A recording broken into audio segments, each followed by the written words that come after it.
C'est l'heure de l'accueillir, le beau, le grand, le fort, celui qui a remporté le prix de la plus belle tub dans un concours à Madrid, celui qui a ramené Dirupo sur TikTok. Aucun lien entre le concours de tub et Dirupo, évidemment. Pas, hein. C'est Nico des réseaux. Salut mon pote. Bonsoir. Une heure de teasing et quel teasing, quoi. C'est incroyable. C'est le meilleur accueil que j'ai jamais reçu en radio, je crois. Et tu devais arriver à 16h30, t'arrives à 16h40. Nous, on a des impératifs, quoi.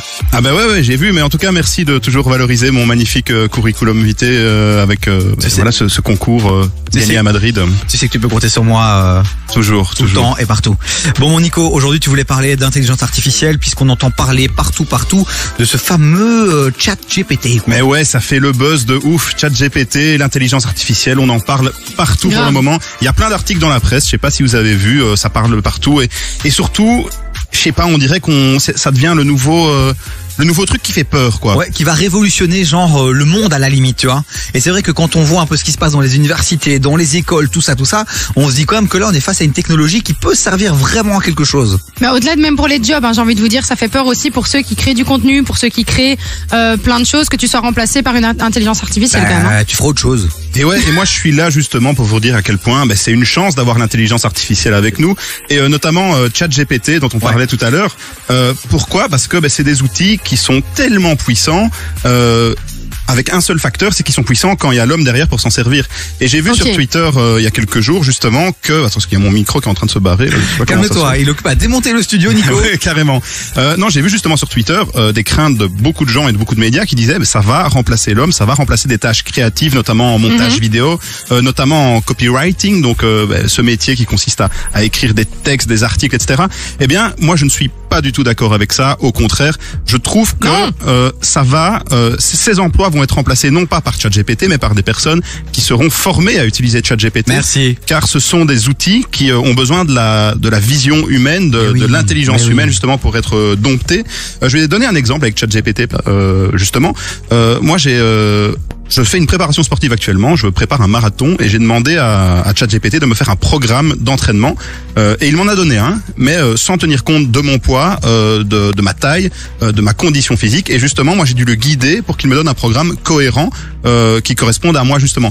Donc voilà, j'ai dû donner plein d'arguments, donner plein de données, le nourrir en fait d'informations pour qu'il puisse revenir avec un résultat pertinent. Nico, pour qu'on comprenne bien comment ça fonctionne exactement, parce que voilà, c'est quoi, ça se matérialise comment? On va sur un site, c'est une application, on dit quoi, on parle à qui? En fait, c'est un chatbot, donc c'est un site où tu vas pouvoir poser des questions à ChatGPT. Et donc c'est un pop-up qui s'ouvre, comme on peut voir sur certains sites, et notamment le site incroyable de ta banque Belfus. C'est comme une conversation sur Messenger. Donc vous parlez à l'intelligence artificielle, elle va ingurgiter en fonction de votre question des milliards de données qu'elle va trouver sur le net et bizarrement, elle n'a aucune compréhension de ces données. Elle va juste vous donner un résultat cohérent par rapport à tout ce qu'elle va analyser. Donc, par exemple, si vous demandez à ChatGPT, je sais pas comment réaliser une belle émission radio, eh bien, l'intelligence artificielle va juste aller analyser tout ce qu'elle a à disposition sur Internet pour vous donner une réponse pertinente, mais elle ne va pas comprendre ce qu'elle vous répond. Elle va juste interpréter les données et vous les remettre de manière cohérente pour vous. Mais je pense qu'on devrait vraiment le faire. Je crois que ça nous aiderait pour faire une émission qualitative. Je pense qu'on va tester cette histoire. Et c'est vrai que la grande différence finalement, pour que je comprenne bien toujours, j'aime bien jouer au con et je le suis un peu. Si on compare par rapport au moteur de recherche par exemple, c'est qu'il y a quand même un traitement des données qui se fait par l'intelligence artificielle. C'est pas simplement un annuaire de références, d'articles ou quoi que ce soit. Non, donc c'est comme si tu prenais toutes les informations en rapport avec ce que tu demandes, que l'intelligence les mettait dans une sorte de mixeur, elle va tout remixer, elle va essayer de tout comprendre et te remettre un résultat pertinent et cohérent. On continue à en parler dans un instant les amis. 0472 22 7000, réagissez. Est-ce que ça vous fait peur? Est-ce que vous utilisez déjà un peu ces intelligences artificielles? On pense aussi notamment à DALL-E et à Midjourney. Voilà, qui sont aussi des intelligences qui permettent notamment de générer des images, des photos. Vous en pensez quoi? Allez-y, réagissez, c'est le débat dans cette deuxième heure d'émission. Et j'ai préparé une petite liste justement de quelques outils qui utilisent l'intelligence artificielle pour que vous puissiez les utiliser au quotidien et améliorer votre productivité, votre travail. Enfin, vous verrez, je vous en dis pas plus maintenant. Eh ben, vous préparez votre petit calepin, votre petit bic et dans un instant vous allez prendre des notes les amis, parce que je peux vraiment vous dire que c'est une vraie révolution et ça va vous permettre de gagner beaucoup de temps et donc aussi de l'argent. Oxlade, Kulosa, ça arrive fort ça dans un instant avec Camilla Cabello. Et là, c'est Nino avec Jefe. Tu connais Jefe? J'en ai marre. Jefe. Je sais plus quoi faire de toi. Du lundi au jeudi, 16h-19h sur KIF. Bon, Nico est avec nous, Nicolas DND sur les réseaux sociaux. On parle d'intelligence artificielle puisque ChatGPT fait le buzz en ce moment. Ça fait le buzz, ouais. C'est l'outil dont tout le monde parle, qui fait le buzz actuellement sur les réseaux sociaux, sur le net. Les médias en parlent. Et on en parlait parce que justement, ça peut faire peur ChatGPT parce qu'on dit ouais, ça va remplacer l'humain, ça va remplacer plein de métiers. Et je disais que justement non, parce que c'est une intelligence qui est pas capable d'interpréter les données. Elle va plutôt tout remixer, tout ce qu'elle va analyser sur le net, donc des centaines de milliards de données qu'elle va analyser suite aux questions qu'on va lui poser, et ensuite elle va recomposer une réponse qu'elle va vous donner, et c'est nous humains qui interprétons cette réponse et qui ensuite l'utilisons. Après, ça peut être potentiellement aussi une interprétation basée sur des centaines de milliers de données, et donc on peut quand même parfois avoir des réponses qui sont quand même parfois même meilleures que certains experts. Hein. Ouais, des réponses hyper précises, mais encore une fois, moi ce que je conseille, c'est de revérifier évidemment vos sources, de pas se contenter par exemple pour des données médicales par exemple.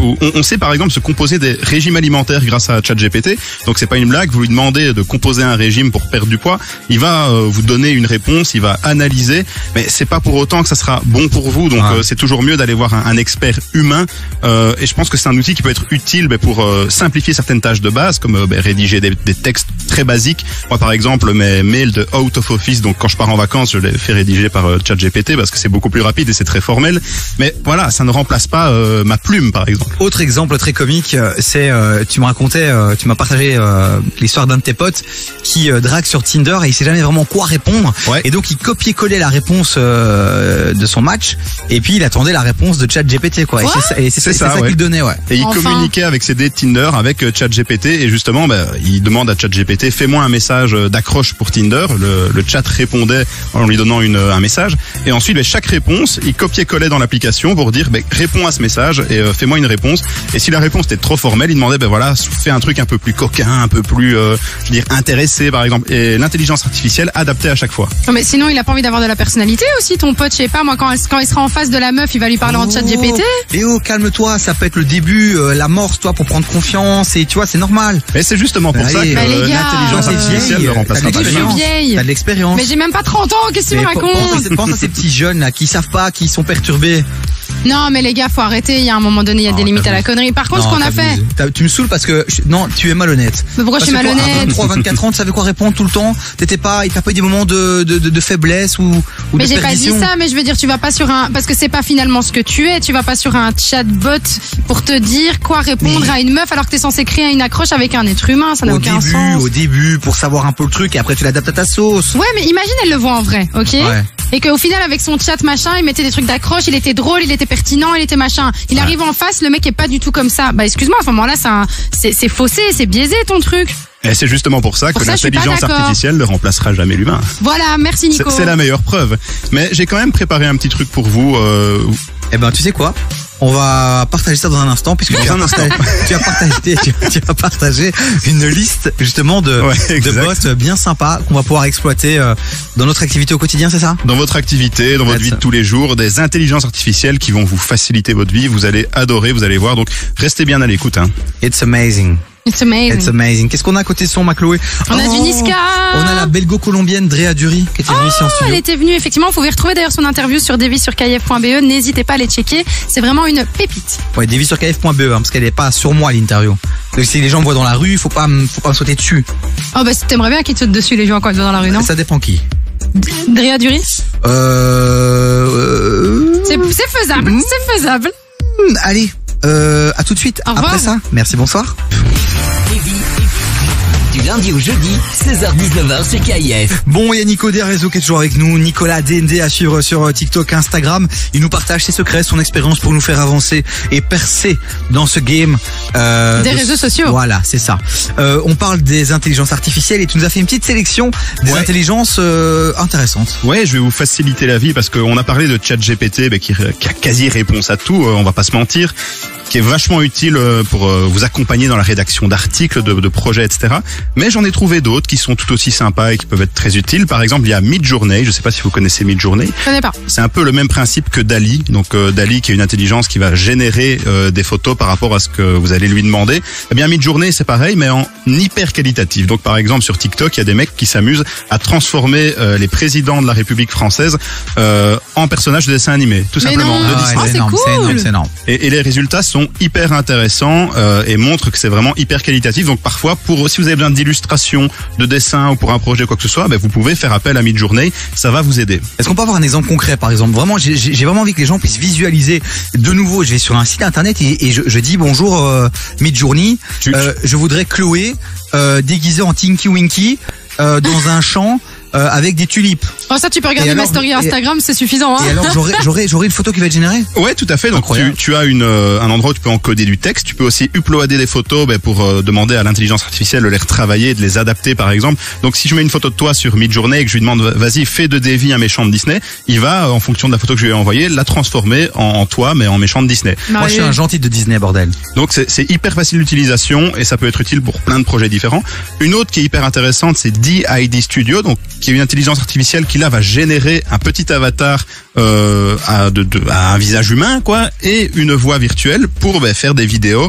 Donc ça va être un présentateur qui va dire le texte que vous allez encoder. Donc c'est quand même vachement intéressant. Est-ce que c'est pas ça que tu avais utilisé toi pour créer le visage de ton avatar ou c'est pas celui-là? Pas du tout, c'est encore une autre que j'ai utilisée. Mais par exemple DID Studio c'est hyper pratique si vous voulez faire une petite vidéo de présentation pour votre entreprise et que vous avez aucun collaborateur qui veut par exemple passer devant la caméra. Ouais. Vous demandez à DID Studio de préparer un avatar neutre, que ça soit un homme, une femme, etc. Et à ce moment-là, vous donnez le texte qu'il faut lire et là, ça va vous générer une voix virtuelle, donc une voix de quelqu'un qui n'existe pas, qui va lire le petit texte face à la caméra. C'est hyper pratique, c'est hyper impressionnant. Je l'ai testé avant de venir. Franchement, je recommande à tout le monde. Et si vous voulez vous développer sur TikTok, c'est aussi une possibilité si vous voulez pas passer face caméra, c'est de créer une personne virtuelle qui va le faire à votre place. Autre intelligence artificielle très pratique si vous n'êtes pas doué en graphisme, c'est remove.background, donc remove.bg. Donc c'est un outil qui permet de détourer n'importe quelle photo avec une précision incroyable, donc plus besoin de Photoshop ou d'autres applications. Sur ce site, vous mettez votre photo, ça va vous détourer automatiquement tout le fond. C'est hyper pratique si vous voulez simplement faire un peu de montage photo. Et c'est le plus simple à utiliser. Et dernier outil qui est hyper impressionnant et je le teste depuis 3 jours exprès pour cette chronique, c'est Timely. Donc c'est un outil qui va traquer votre activité pour vous donner un aperçu hyper précis de votre emploi du temps.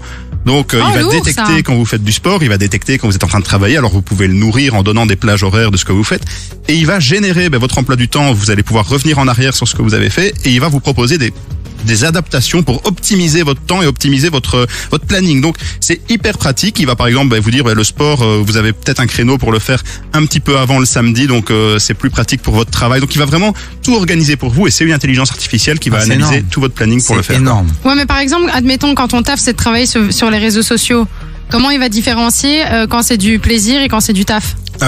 C'est à vous de le nourrir aussi. Les intelligences artificielles ne sont rien si elles ne sont pas nourries par l'homme. Donc il faut jamais oublier ça.